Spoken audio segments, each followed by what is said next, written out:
I've been married for almost 10 years, so I've been out of the dating game for quite some time. But I'm guessing, based on Donald Trump's behavior this week, that you're still supposed to wait like 3 days before you call him back and ask for a second date, because that is exactly what Donald Trump did with Vladimir Putin. After their meeting on Monday, Donald Trump waited Tuesday, Wednesday, then on Thursday, announced that his White House was inviting Putin to come over for a play date sometime in the fall. Maybe close to around the time of the midterm elections. Who knows? But Donald Trump just couldn't get enough of Putin in Helsinki, and now he says, come on over, come to my big White House, and we'll talk about things that we didn't get to talk about over in Helsinki. Now, a lot of people are angry about this, and rightfully so.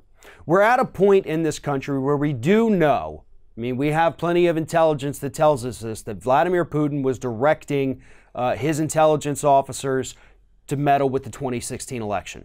We know that they have already attempted to meddle in the 2018 midterm elections. And now Trump is inviting the guy who, as the leader of that country, the leader of those intelligence agencies, is responsible for this to come sit on U.S. soil. Yeah, that should make people a little uneasy. If none of that was going on, if none of that had happened, there'd be no problem with this. The White House in the past, under presidents, both good and bad, has invited horrible people to the White House as their guests. We've seen the Saudi royal family come and go from there more times than anyone else, and they're about as bad as you can get. But, again, given the atmosphere in this country right now, given what Russia has done, very bad idea to bring them over here to the United States. And I'm not saying that something's going to happen, that Vladimir Putin's going to attempt to do something. I'm actually saying that as some free advice to the Republican Party. Because right now, Republicans are actually freaking out about what this meeting at the White House could do to them if it happens to fall before the midterms. It's going to rehash everything from the last 2 years that Russia did, and it's going to make people less likely to vote for Republicans. So in that regard, hell yeah, I'm all for it. Whatever, let it happen. The Republicans need to face the shame of the fact that they have done absolutely nothing and that they have blocked every single Democratic attempt to get answers to what Russia did in 2016 and what they're attempting to do in the 2018 midterms. Voters need to be reminded of that. And if it takes Vladimir Putin coming over here and showing his face on American TV, sitting in the White House with Donald Trump to do it, then maybe that is something that needs to happen.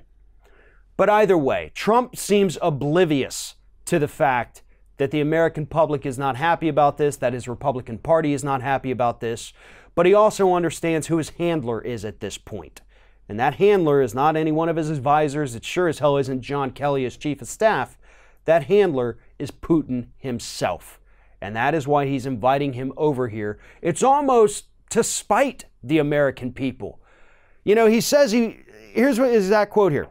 I look forward to our second meeting so that we can start implementing some of the many things discussed, including stopping terrorism, security for Israel, nuclear proliferation, cyber attacks, trade, Ukraine, Middle East peace, North Korea, and more.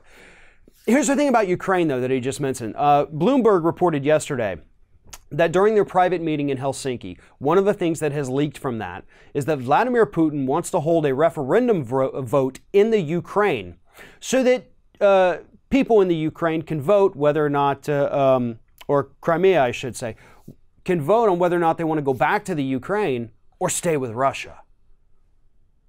You illegally annexed them, right? And now you're saying, well, we'll let people vote on it. No, yeah, that's not how it works. What's even more disturbing, according to the Bloomberg story, was the fact that Donald Trump was actually open to that idea. But he didn't want it to leak out because it would obviously cause some unrest. And if you want to talk about things like stopping terrorism, nuclear proliferation, cyber attacks, trade, Middle East peace, how about just start with our allies that you've been alienating all over the planet?